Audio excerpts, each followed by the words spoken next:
TV UAC y la Facultad de Lenguas y Letras presentan Lazos entre literatura y sociedad. Amarremos juntos los lazos que unen a la literatura y a la sociedad. Comenzamos. Bueno, buenas tardes. Les damos la bienvenida a este nuevo programa que se va a llamar Lazos entre literatura y sociedad. Me presento, soy la doctora Cecilia López Badano y aquí están conmigo en el programa la doctora Esther Bautista, también de la Facultad de Lenguas y Letras, y el doctor David Miralles Obando.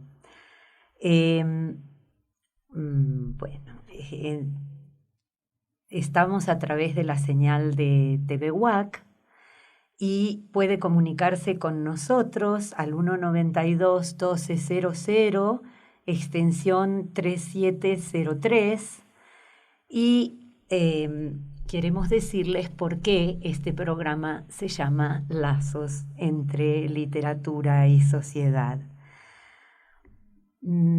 Consideramos que la literatura no es una esfera separada de lo social y que siempre está inmerso en una comunidad, que lo que nosotros consideramos literatura no es seguramente lo mismo que en China o en India se considera literatura, y que la literatura, según los teóricos materialistas, tiene una vinculación indudable y una definición a través del contexto donde se produce. Esther, ¿agregas algo? Sí, yo creo que es muy importante establecer en qué momento podríamos hablar del vínculo entre literatura y sociedad.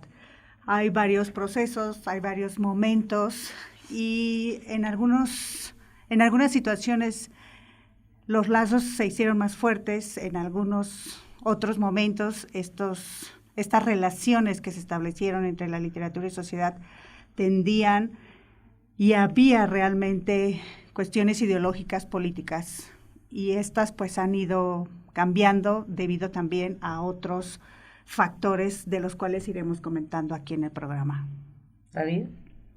Pues sí, complementando un poquito lo que decía aquí la colega, nosotros tenemos que pensar que pues, lo que nosotros entendemos por literatura hoy día, también, así como decía acá la colega, que varía en el espacio, ¿verdad?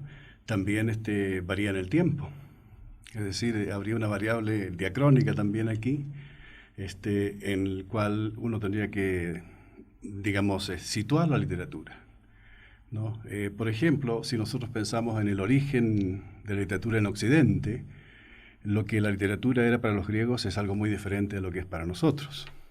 Prácticamente toda la literatura griega, sobre todo la tragedia, la épica, tenía un carácter cuasi religioso o religioso de frentón. Entonces la gente pues, que asistía a los espectáculos de las tragedias pues, se involucraba de una forma muy distinta a la que probablemente se involucra hoy día la gente. Entonces es muy importante tener en cuenta eso, que la literatura no ha sido lo mismo a través del tiempo.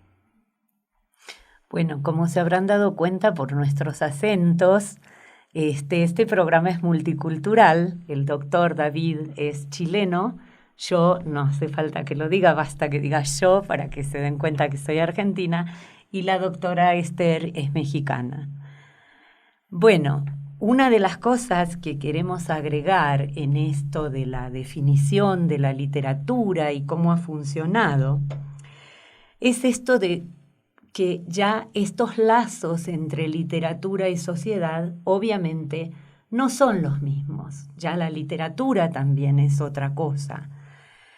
No son los mismos que tenía, por ejemplo, para no hablar tan lejos como los griegos o los romanos, pero sobre todo los griegos, en la literatura en el siglo XIX, ¿no? Hay que pensar que durante todo el XIX y durante gran parte del siglo XX, la literatura formó los estados nacionales. tal como hoy los conocemos o los desconocemos, ¿no? Entonces, este vínculo era mucho más fuerte. La literatura se enseñaba claramente en los colegios, la gente leía muchísimo más. No sé si alguno tiene estadísticas de lectura, pero... Yo hace tiempo atrás vi algunas estadísticas de la lectura en México y eran bastante desalentadoras. No las tengo aquí a mano en realidad, pero en esta estadística aparecía, por ejemplo, que la gente que leía no conocía el canon de la literatura mexicana, no ubicaba a los grandes escritores, no ubicaba a Carlos Fuentes, ¿verdad?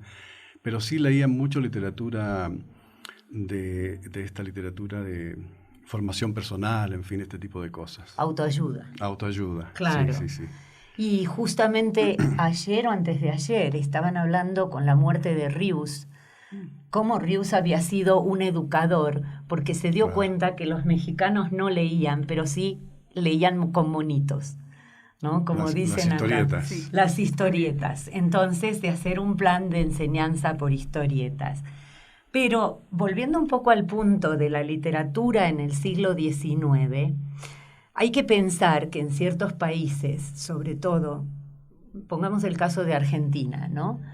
Domingo Faustino Sarmiento llegó a ser presidente de la Nación y era educador además, y un hombre que venía desde muy abajo porque era hijo de madre viuda, que tejía telar. La imagen que tenemos nosotros en la escuela de Domingo Faustino Sarmiento es el niñito leyendo en el Sol de San Juan, que es una de las provincias del oeste, muy secas, de clima muy seco, a la sombra del telar de la mamá leyendo solito. Y es un hombre que aprendió solo inglés, francés, dejó libros escritos y libros que han fundado la nación. Toda esta dicotomía, toda esta tensión entre civilización y barbarie, de la que se puede decir tanto en América Latina, tipificándola de distintos modos, toda esta tensión la genera Sarmiento con un libro como El Facundo. Pero uno de los puntos interesantes de esto y del que se da cuenta una investigadora norteamericana que trabaja el siglo XIX latinoamericano, Doris Sommer, ella dice que desde niña leía ficciones latinoamericanas y se preguntaba por qué todas las historias del siglo XIX que tenían relevancia para la nación contaban una historia de amor. Y una historia de amor desventurado en muchos casos, ¿no? Por un amor que no se realiza. Entonces, cuando llega a la universidad, ella es profesora, no sé, en Harvard, ¿no? Está. Ella es profesora en Harvard. Yo la he tenido de profesora en algún momento de seminario, por muy pocos días. Ella dice, bueno, ¿qué hay en estas historias de amor? Y encuentra cosas muy interesantes. Hablemos de 2 o 3 que son las fundamentales, ¿no? O sea, por ejemplo, Amalia en Argentina. Yo había leído Amalia cuando tenía 15 años. Era una de las novelas casi obligatorias que si no las leíamos en el colegio, las leíamos por nuestra cuenta, porque era una historia de amor desventurado. Y nunca había reparado en un detalle que para mí era como natural, pero para Doris Sommer, viendo la cuestión desde afuera, es una cuestión fundamental. Los personajes de Amalia son Amalia, viuda, tucumana, y Eduardo Belgrano, un muchacho de Buenos Aires. Nunca le había prestado atención a eso, porque Amalia estaba viviendo en Buenos Aires. La historia tiene que ver con el rosismo o con la dictadura de Rosas, según se interprete desde el nacionalismo. Fue un presidente proteccionista. Desde la contra es el dictador de los 30 o 40 años, ¿no? Entonces, yo nunca había reparado en este detalle de las distintas provincias de origen. Pero claro, cuando lo leo en Doris Sommer, digo, ¿cómo se me pasó este detalle, no? Tucumán es la provincia donde se declaró la independencia en 1816, 6 años después de la Declaración de la Libertad. Entonces, cuando pasa esto, es una historia de muchachos que quieren emigrar, bueno, en ese momento no era emigrar, era escaparse de una muerte segura. Están huyendo, los descubren por delaciones y matan a casi todo el grupo, pero cuando lo están por matar a Eduardo, lo salva su primo y lo lleva a casa de Amalia, que vivía en las afueras de la ciudad. Pero a mí el dato de que Amalia era tucumana me pareció irrelevante. Pero si pensamos que la Declaración de la Independencia fue 6 años después de la libertad, y que se hizo en Tucumán porque ya había conflictos entre las provincias y Buenos Aires, esta es también una historia de reconciliación. Entonces, este es uno de los puntos interesantes para ver una foundational fiction. Alguna reconciliación, algún tipo de reconciliación entre estratos sociales, acá no es el estrato social, sino el hecho de provincianos porteños. Si Rosas no hubiera intervenido, si no hubiera matado a la pareja, ellos se hubieran casado, hubieran sido felices y el país no tendría los problemas que tiene. Esto es una foundational fiction, que cuenta también la historia de un amor heterosexual. Ahí no sé si quieren agregar algo. No exactamente de eso, pero hay que también considerar, es cierto que la literatura en el siglo XIX tiene un carácter, digamos, ideológico y fundacional, Sí. y que lleva, en muchos casos, a conformar la idea de nación, ¿verdad? Esto que es tan marcado, por ejemplo, en Argentina, también un poco en Chile, esta oposición entre la civilización y la barbarie. Pero también hay momentos en que la literatura se vuelve muy crítica del sistema, ¿verdad? Por ejemplo, como ocurre en el caso de Chile con la literatura naturalista, la literatura de mineros, ¿verdad? Que narra pues las horribles cosas que tenían que pasar los mineros del carbón, ¿verdad? Estoy pensando en Baldomero Lillo, por ejemplo. Y todo eso es una crítica que además avisora lo que van a ser luego las conquistas sociales. Aparecen todas allí. Entonces es una literatura que ya no está formando la nación, sino que está criticando a la élite que está en el poder. Martín Fierro. Bueno, Martín Fierro también es otro También, ejemplo. ¿no? Hay muchos ejemplos. El gaucho. El gaucho. Renegado. Exacto, ¿no? sí. Es decir, la literatura como que, de acuerdo a ciertos periodos, adquiere distintas características con respecto a lo social, ¿no? En algunos momentos sirve para fundar la idea de nación, Claro. En otros momentos ya pasa a ser crítica, y yo creo que hay momentos también en los cuales la literatura se aparta bastante de lo que es lo social, sobre todo en lo que es la poesía, por ejemplo, sobre todo la poesía moderna, la poesía que viene del simbolismo. Es una poesía que vuelve a la gente analfabeta. Es decir, la gente se enfrenta a un poema que está en español, sabe que está en español, pero no entiende nada. Es decir, hay una cosa que es una especie de analfabetismo que provoca la poesía se vuelve críptica, y entonces hay que empezar a pensar en cómo descifrarla. Y es un poco el caso también acá con la generación esta del medio siglo, ¿no? Sí, también.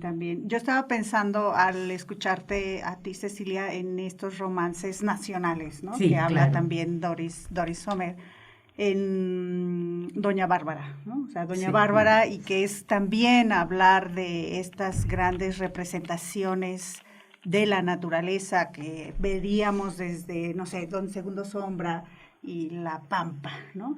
Y si hablamos, por ejemplo, de La Vorágine de Eustacio Rivera, también tendríamos que pensar en la nación vinculada con una representación a través de la naturaleza. Y justamente en Doña Bárbara, que para mí es uno de los textos bastante interesantes, y hablando en clases y con colegas, es también una historia de amor, ¿no? Doña Bárbara y Santos Luzardo. El protagonista, que uno y cada uno viene a representar, Santos Luzardo, pues la civilización, y Doña Bárbara, pues ya la Lo salvaje. Sí, lo salvaje, ¿no? Claro, claro. Y que es Por eso se interesante. llama Doña Bárbara. Sí, por eso se llama Doña Bárbara. Y que es interesante porque, claro, llegas a Santos Luzardo criado, ¿no? En ese llano venezolano, pero después se va, ¿no? Y se va como en otros protagonistas de otras novelas de esta época, pues va a educarse y regresará, ¿no? Regresará a ese llano, sí, civilizado. Claro. Regresará a ese llano donde justamente dicen no hay más ley que la ley de Doña Bárbara. Y aquí tendríamos también que empezar a hablar porque Doña Bárbara, claro, llega y diríamos a lo mejor en el contexto mexicano, pues algunos habremos leído Doña Bárbara el texto, pero a otros nos llegará más la imagen de Doña Bárbara a través del texto fílmico, ¿no? Con la doña, ¿no? Con María Félix. Y que tendríamos, que pensar que justamente ahí empezaríamos a hablar y regresaríamos a lo mejor a lo que comentábamos al inicio del programa, qué tanto estamos leyendo, ¿no? Actualmente y cómo es que también a través de qué estamos leyendo, porque al menos el texto, la imagen de Doña Bárbara y que de ahí el mote a María Félix, pues se le queda la doña y desde ahí, desde esa época, desde esa filmación, pues se le llamó así, ¿no? Pero es interesante que justamente a través de este texto de Doña Bárbara tengamos, o sea, esta imagen también obviamente sí, que si lo analizáramos desde las cuestiones, no sé, pensando de género, ¿no? De cómo esta mujer, sí, claro. Porque claro, Doña Bárbara pues va a ser una mujer dominante, fuerte y que no hay más ley que la de ella, pero que el amor, ¿no? La vence y la doblega a la voluntad de la civilización y del y del discurso hegemónico patriarcal, que esa sería otra posible lectura dentro de lo que ofrece el texto a esta época actual de lectura, que la relevancia y la importancia también desde los papeles de género, que sería la pareja heterosexual también representada, claro. Y estaríamos hablando de más temas, ¿no? Al respecto. Y justamente tocaste 3 puntos en los que me interesa hacer hincapié, ¿no? Esta relación entre geografía y literatura, porque la imagen del llano es una imagen bárbara, la imagen de la ciénaga es una imagen bárbara, las de Quiroga, de la selva, pero la imagen de la pampa que tiene Don Segundo Sombra es una imagen idealizada. Sí. Lo ha probado Beatriz Arlo, diciendo que, esa pampa ya no existía cuando era chico Guiraldes, ¿no? Porque ya había alambrados, y él sigue viendo una pampa idealizada con otro ganado, con otros problemas. El otro punto es la pareja hetero, ¿no? Porque en esta pareja heterosexual la posibilidad es la reproducción. Donde hay reproducción va a haber producción. Por eso toda la guerra a estas parejas que están apareciendo en la literatura contemporánea, ¿no? O sea, estas parejas gay, tanto gays como lésbicas, como trans en algunas novelas, porque esto no ayuda al Estado Nacional. Y el otro punto que quería señalar es que dos cosas, ¿no? Con respecto a lo que dices de la imagen fílmica. Ahora les estoy dando la Ilíada a mis estudiantes y me dice, ¿podemos ver la película? Bueno, pero primero lean el texto, porque después se me imaginan a Helena de Troya rubia y de ojos azules, y las griegas no eran rubias y de ojos azules. Lo homo de la Ilíada está completamente perdido, porque Patroclo y Aquiles son primos en la película, ¿no? Claro. Entonces, ¿cómo esto consolida también una imagen? Y con respecto a geografía, iba a decir que justamente cuando doy literatura latinoamericana, obviamente no les hago leer todo el Facundo, pero sí la primera parte del Facundo, y es una geopolítica, ¿no? O sea, porque tenemos este territorio así, es que somos como somos, ¿no? Claro. Bueno, ¿vamos al corte? Lazos entre la literatura y la sociedad. una producción de TV UAC y la Facultad de Lenguas y Letras. Continuamos.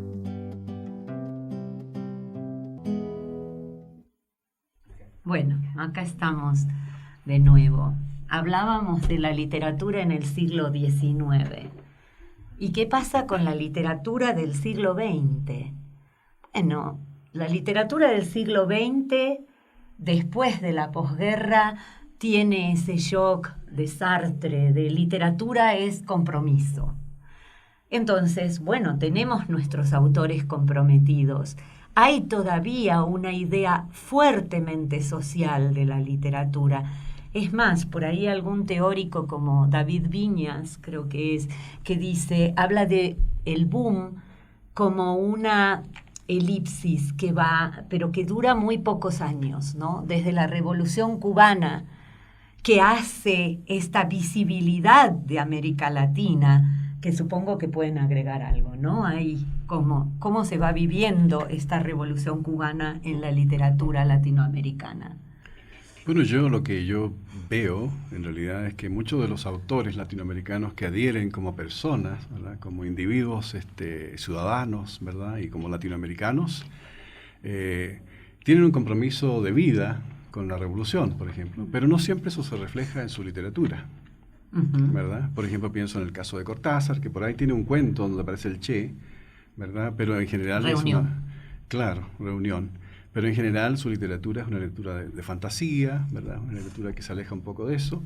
También el caso de García Márquez, ¿verdad? Es otro ejemplo en que él, muy comprometido, ¿verdad?, con el castrismo, con la isla de Cuba, con la revolución y con todas las causas de ese tipo. Pero su literatura en realidad tiene que ver con otra cosa, ¿no? Las novelas que él escribe. Sí, el caso de Gabriel García Márquez es interesante porque sí tenemos las referencias de texto literario y ahora que haces la mención de su presencia en Cuba, pues tenemos también que hablar de esos otros escritos de Gabriel García Márquez que a lo mejor no nos llegan o no los conocemos tanto, o el público tampoco los conoce tanto, que tiene que ver justamente con todas estas pautas o guías que hace y escribe Gabriel García Márquez justamente para hablar de cómo escribir un guión.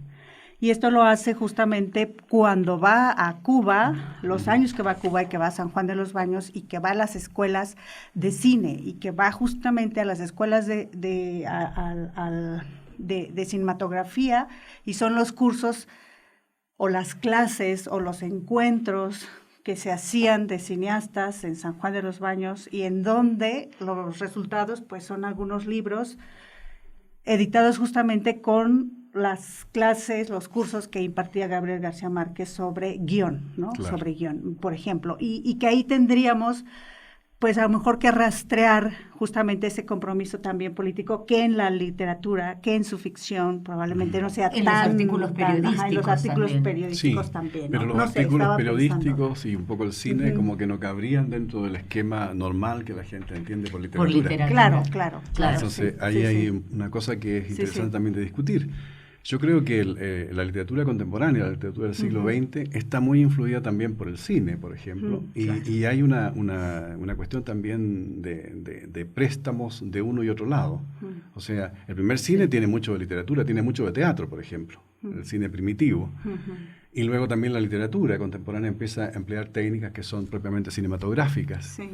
Pero aparte, tal vez habría que modificar un poco el concepto que uno tiene de literatura, porque Claro. el cine también es un texto narrativo y parte también de un guión, ¿no? Que es escrito por un escritor, muchos de los cuales también escriben literatura. Exactamente. ¿Verdad? O cómo abordamos el guión, y que claro, tampoco es que leamos guiones como leemos novelas o como Claro. leemos Claro. cuento, o como, claro, Exacto. no es algo que digan, aquí está la publicación del guión, ¿no? Exacto. Pero bueno, ese sería a lo mejor otro programa. Otro tema. Otro tema. Pero quería hacer hincapié en uno de los puntos que tocó David, que habló de Cortázar, ¿no? Y que sí, es un tipo comprometido en la cuestión política, ha estado en Nicaragua, ha enseñado en Nicaragua, García Márquez que se va a Cuba, pero su literatura es, según cómo se la mire, en cierto modo es una literatura elitista. Ahora, ¿qué es lo que pasa con Cortázar? Y hay un punto interesante que critica muy bien Piglia, en el que yo no había pensado hasta que lo leía Piglia, ¿no?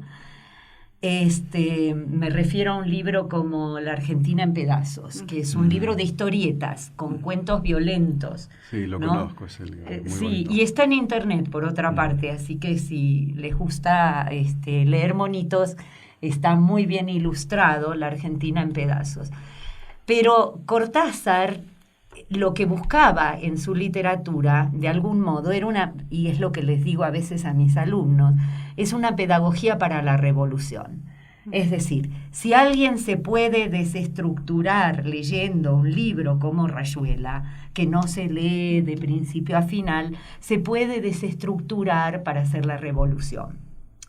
Ahora, bien, yo recuerdo cuando era muchachita y empezó el auge, que todo el mundo leía Rayuela, que La Maga, que esto. Bien, esa gente había gente que era absolutamente refractaria con Rayuela. Decía, yo no le voy a seguir el jueguito a este infeliz, yo no voy a leer como él quiere que yo lea. Bueno, obviamente ese era un Fama, no un Cronopio, ¿no? Claro. Entonces, este es uno de los puntos. Este tipo de literatura más elitista, porque había que tener mucha experiencia de lectura para poder leer fácilmente a Cortázar. Y lo que nota Piglia, que me llamó profundamente la atención, él no tenía mucha simpatía por este efectismo de los cuentos de Cortázar, por muchas de esas cosas. Él dice que en Cortázar aparecen, lo dice de otro modo, que pueden consultar ahí en el libro, pero no recuerdo ahora exactamente las palabras, pero que en Cortázar aparece una idea elitista, una idea de bienes culturales, un manejo del jazz, que quien de la clase baja escuchaba jazz, un manejo de cierta literatura, pero, dice, nunca aparece el valor de compra de esos bienes, ¿no? O sea, está eso. Sí, Oliveira no tiene plata, le manda plata al hermano, vive como puede en París, pero tiene el bidet del baño lleno de libros. ¿Con qué los compra los libros, no? Porque dice, todo capital cultural tiene una relación con el capital real para el acceso a los bienes culturales, ¿no?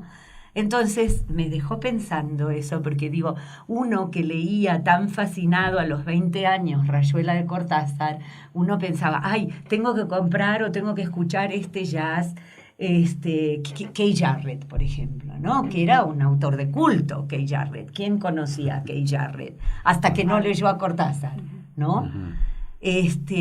Kay Jarrett, lo que costaba conseguir discos en aquel Y los discos tiempo. eran caros. En ese Claro, tiempo. Sí, sí. claro.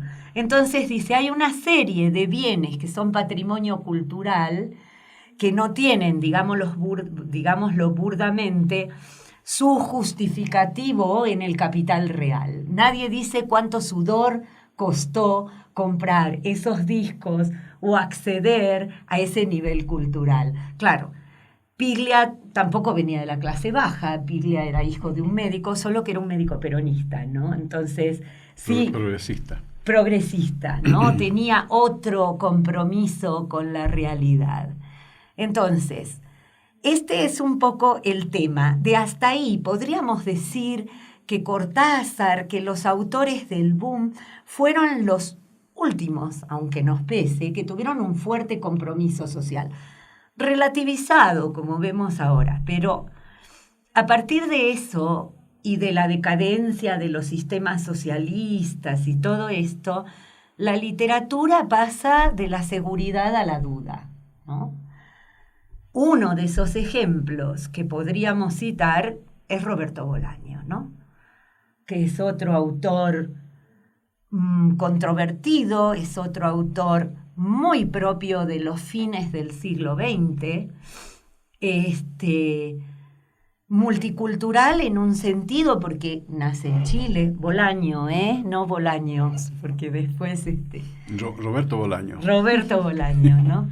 Nace en Chile en el 53, se va de Chile, muchos creen que exiliado, pero no, en realidad tenía 13 años cuando se vino antes del golpe. se vino a México antes del golpe. Gran parte de su obra tiene un fuerte compromiso con México, con hablar de las cuestiones de México, con hablar de la frontera de México. Y la novela monumental de él justamente es sobre Ciudad Juárez, Claro. ¿no? Pero Bolaño ya no voy a decir que no cree en lo que está haciendo, porque sí es un convencido, y hay una frase de él muy bonita que la suelo decir cuando mis alumnos me piden que esté de sinodal en algún comité, porque cuando Bolaño está en España y hace de todo, desde ser guardián de camping, vender billutería, hace de todo. Él iba a un salón de juegos en uno de los, en el pueblo donde vivía, que era relativamente cerca de Barcelona. Y el dueño del salón de juegos le pregunta, dice, ¿a qué te dedicas? Y él le dice, soy escritor. Entonces el dueño del salón de juegos le dice, escritor, pues mira, que si eres escritor, que debes jugar en las divisiones inferiores, porque yo no te pelo, no te conozco. Entonces Bolaño lo dice, lo mira y le dice, sí, eso lo cuenta en un video el mismo dueño de la casa de juegos, ¿no? Él le dijo, sí, soy escritor, juego en las inferiores, pero algún día voy a jugar en la Champions League. Y llegó a jugar en la Champions League, muy poco antes. Simbólicamente. Simbólicamente, no. No vamos a pensar que es un jugador. Quiero decir, jugó en la Champions League porque jugó en la primera división. Accedió a dos de los premios más importantes en lengua española, que son el Herralde, claro, y el premio Rómulo Gallegos, justamente, ¿no? Que justamente de lo que estábamos hablando, que eran los premios fundamentales, y creo que siguen siendo, aunque ya el último Rómulo Gallegos le pidieron perdón al autor, es colombiano, creo, y le dijeron, estuve leyendo la novela, pero no me acuerdo, es una novela histórica, ¿no? Entonces le dijeron que lo perdonaran, pero que no tenían los dólares para pagarle el premio, con todo esto que está pasando en Venezuela, que los esperara un tiempito, porque creo que son como $200.000. Se quedaron sin fondos. Se quedaron sin fondos para el premio, pero bueno, el reconocimiento está y lo editan y le dicen, claro, Premio Rómulo Gallegos.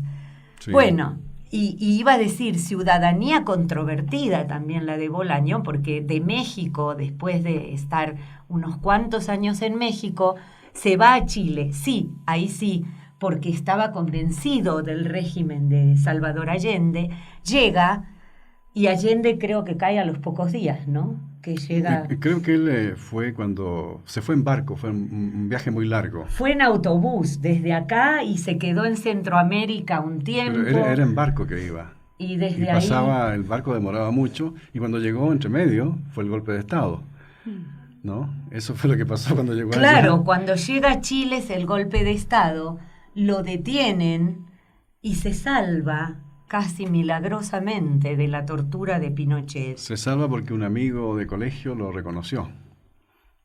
Un soldado que estaba en ese momento haciendo el servicio militar, que había sido compañero de él, lo reconoció y lo salva. Lo salva. O sea, lo sacó. Sí, lo saca.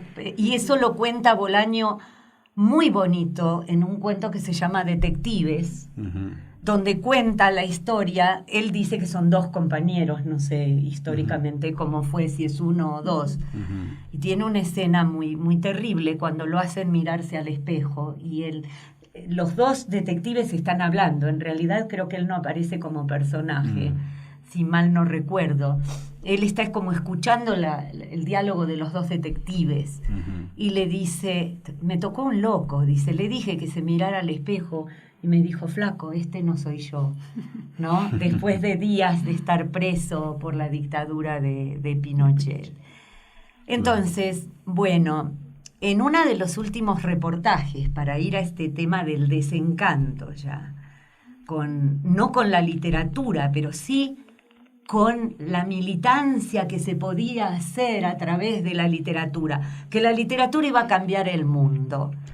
Él dice, en un momento, en uno de los reportajes, algo así como, ¿cómo se siente usted?, le preguntan.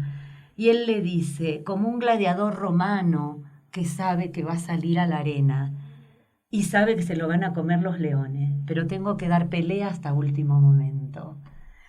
Y creo que ese es el lugar del escritor hoy, ¿no? Claro, sí. Yo creo que, bueno, hay una serie de cosas allí. Yo más bien soy especialista en lo que es el campo de la poesía, ¿no? Narrativa también, pero siempre he trabajado más la poesía. Entonces, en la poesía pues ocurren una serie de cuestiones y discusiones, ¿verdad? No solamente que los poetas escriban difícil, ¿verdad?, sino que además reflexionan sobre eso. Y eso también a propósito de la prosa, a propósito de la literatura de estos escritores comprometidos, que su literatura parecía que no era revolucionaria.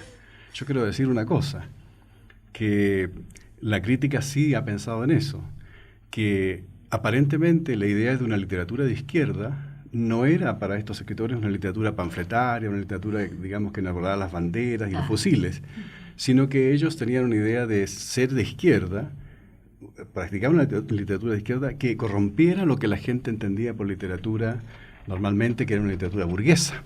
Claro. O sea, la típica novela, ¿verdad?, realista, el típico realismo. Rayuela es un ejemplo de eso. Claro, es una novela es una novela de izquierda en el sentido formal, claro, como está estructurada. Entonces, hay una cosa de izquierda en estos escritores, pero claro, muy elítica también. Claro. O sea, como lo es por otra parte el marxismo. Que la gente se dice marxista, ¿verdad?, o ha integrado partidos comunistas, socialistas, pero con un marxismo vulgar. Nunca han abierto el Capital y tal vez por ahí han leído algo del manifiesto comunista, ¿verdad? Y me acuerdo que, pues, creo que a Terry Eagleton, que decía que cuando uno leía el manifiesto comunista, toda la primera parte era en el fondo un elogio al capitalismo, ¿no? Y claro, porque realmente la teoría marxista es esa, o sea, si no hay un desarrollo capitalista, no puede haber una vanguardia del pueblo, no pueden haber obreros, ¿verdad?, que van a ser justamente el proletariado y que van a provocar la revolución. Si Marx hubiera levantado de la tumba y hubiera visto lo que se hizo en su nombre, es decir, que la revolución se hizo en un país agrario, ¿verdad?, y medieval como era Rusia, se vuelve a morir. Y agrario también como era Cuba. Y claro, de una economía de monocultivo como era la de Cuba, también se vuelve a morir el viejo.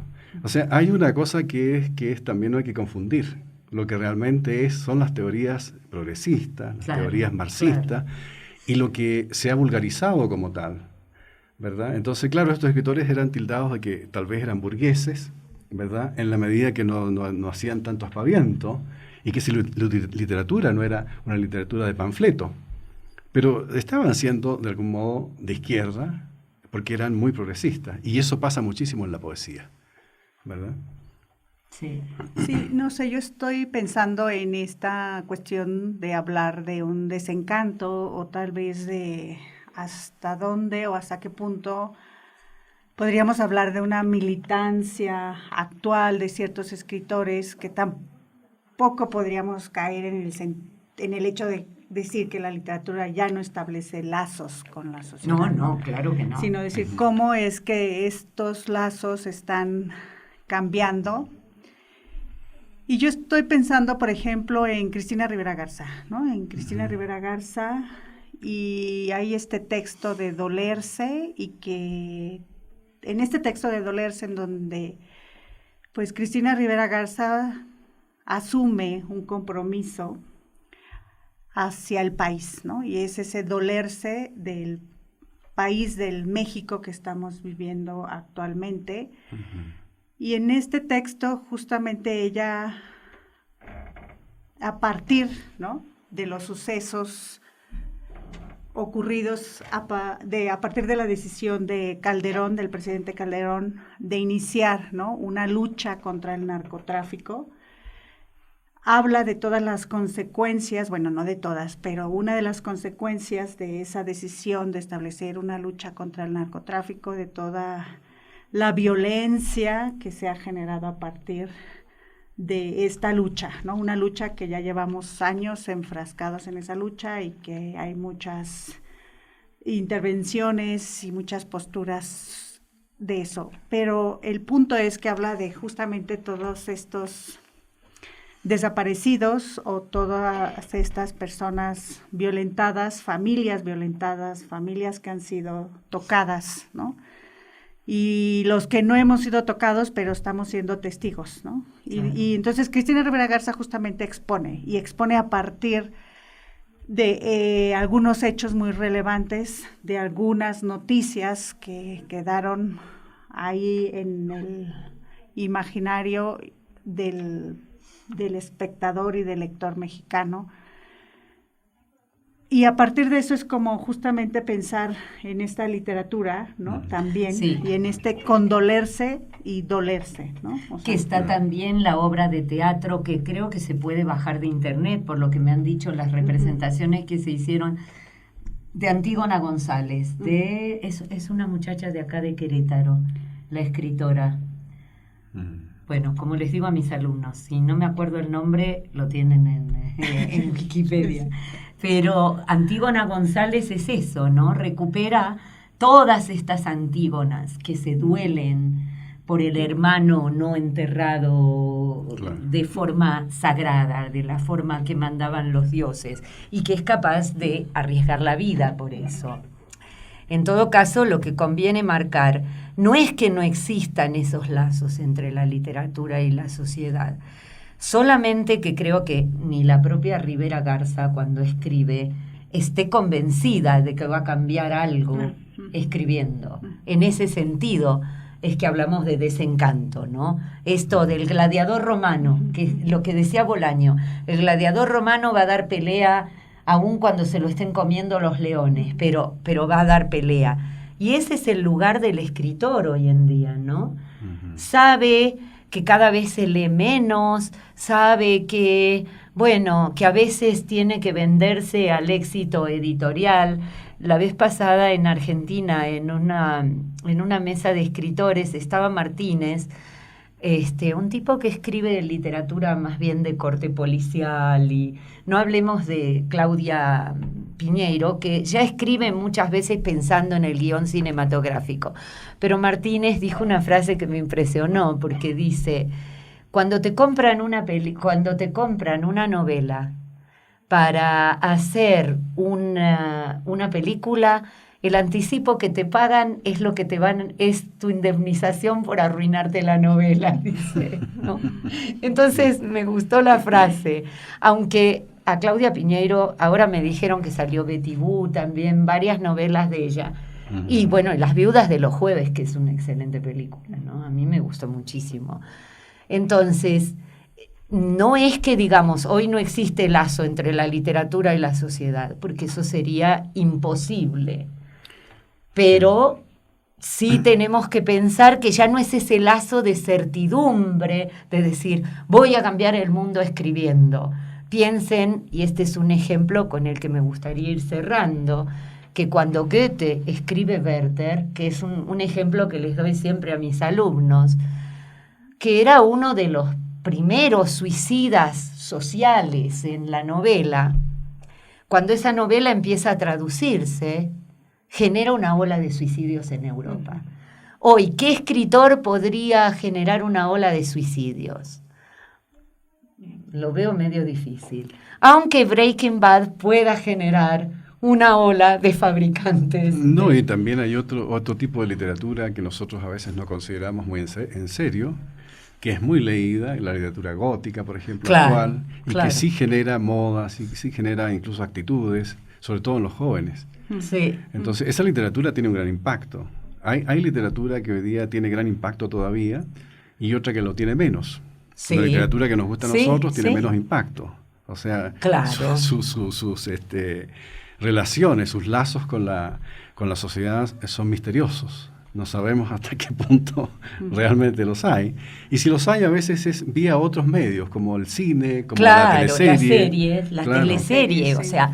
La reconversión del lenguaje literario en lenguaje cinematográfico, en lenguaje icónico. Exacto. Sí, pero no sé, también tendríamos a lo mejor que pensar, o sea, cómo estas narrativas que a lo mejor llamemos clásicas se van adaptando y se van transformando.